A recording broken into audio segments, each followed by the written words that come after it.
The wind off the Po River was warm that May morning, but the soldiers of the French army of Italy hardly noticed. Their boots were caked in mud from endless marching, their bellies hollow from too many days of half rations, and their eyes fixed on the narrow wooden bridge ahead. That bridge, the Bridge of Lodi, was more than just planks and beams spanning the Adda River. It was the wall between them and the Austrian army they had chased for days. And standing behind its defenses was a line of cannons, their dark mouths gaping like the jaws of death. The year was 1796, and France was a nation in turmoil. The revolution had torn apart the old order, replaced it with fragile republican ideals, and thrown Europe into a series of brutal wars.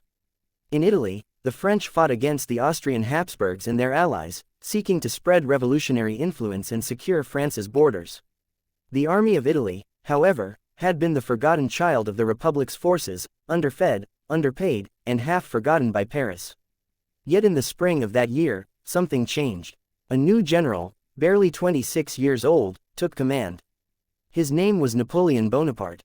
He was not what most soldiers expected of a commander. Short, pale, and with a scholar's expression, Napoleon lacked the grand, heroic figure of a traditional general. But his voice carried conviction, his eyes burned with intelligence, and his mind worked with a speed and clarity that left his subordinates in awe. Within weeks of taking command, he had transformed the battered army of Italy into a force that struck like lightning. Piedmont had been forced out of the war, Austrian forces had been driven back again and again, and the French were now pressing toward Milan. But the Austrian commander, Johann Beaulieu, was no fool. Realizing his position was compromised, he ordered a retreat eastward. His aim was to cross the Adda River at Lodi, regroup, and then block the French advance toward Mantua. He left a strong rearguard under General Sebetendorf to hold the bridge and delay Napoleon's pursuit. By the time the French vanguard arrived at the town of Lodi on May 10, the Austrians were ready. Napoleon rode into Lodi at the head of his advance guard. He had been in the saddle for most of the day, mud splattered up to his knees, his uniform dusty but his energy undimmed. As he approached the riverbank, he dismounted and studied the scene through his spyglass.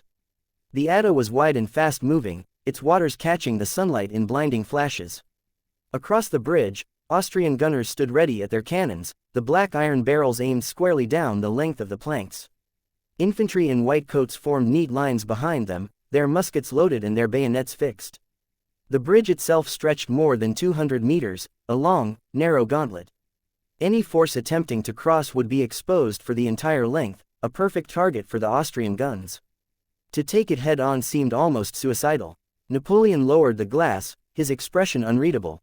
Around him, his generals, Berthier, Massena, Lannes, Dalmain, waited for his decision. Massena was the first to speak. "General, the bridge is a slaughter ground.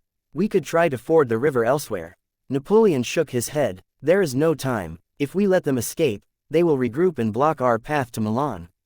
We must break them here, today." His voice was quiet but firm, as though the matter was already decided. The plan took shape quickly. French artillery would be brought up to the riverbank to engage the Austrian guns in a duel. Under cover of that fire, elite grenadier and carabineers would storm the bridge. Upstream, cavalry would attempt to ford the river and outflank the defenders. It was a plan of audacity and speed, perfectly in keeping with Napoleon's style. By mid-afternoon, the French guns opened fire. The ground shook with each blast, the air filling with the acrid stench of powder. Across the river, the Austrians replied, their cannonballs smashing into the buildings of Lodi and sending shards of timber and stone flying. Between the two batteries, the bridge lay empty, a deadly no-man's land awaiting the first attackers. Sergeant Jean-Baptiste Murat, a young officer known for his loyalty to Napoleon, stood among the grenadier waiting for the signal to advance. His hands gripped his musket tightly, his knuckles white. Beside him, a veteran named Pierre Favreau adjusted his bayonet with slow, deliberate care. "First across won't live to see the other side," Favreau muttered. "Then we'd better make damn sure we're not the first," Murat replied, trying to mask his nerves with a grin. But deep down, he knew he would go forward when called, even if it meant his life. The signal came in the form of drumbeats, deep, steady, unrelenting. The grenadiers stepped onto the bridge, their boots thudding on the wooden planks. At once, the Austrian guns roared. The first volley tore into the front ranks, hurling men into the river and splintering the bridge. Musket fire followed, the air alive with whistling lead. The French wavered but pressed on, stepping over the fallen, their bayonets gleaming in the sunlight. Napoleon himself moved to the front lines, shouting encouragement. His voice carried above the thunder of the guns, "Forward!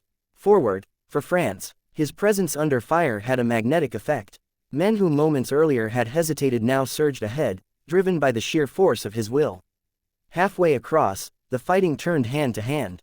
Austrian infantry had advanced to meet the attackers, and the bridge became a melee of bayonets, musket butts, and fists. The planks grew slick with blood, the cries of the wounded mixing with the pounding of the drums and the clash of steel. Upstream, Beaumont's cavalry struggled across the ford, their horses fighting the current. The maneuver was risky, more than one rider was swept away, but it drew some of the Austrian fire away from the bridge. That was all the grenadier needed. With a final, desperate push, they broke through the Austrian line on the far bank. The defenders, their position untenable, began to withdraw in good order, dragging some of their guns with them but abandoning others. French soldiers, breathless and bloodied, planted their tricolor flags on the far side of the Adda. The bridge at Lodi was theirs. The cost was high. Dozens lay dead on the bridge, their bodies mingled with shattered planks and fallen weapons. Many more floated downstream in the muddy water. But for those who survived, the victory was intoxicating. They had faced impossible odds and triumphed. That night, as campfires flickered along the riverbank, Napoleon walked among his men. He asked after the wounded, praised the living, and promised that their courage would be remembered.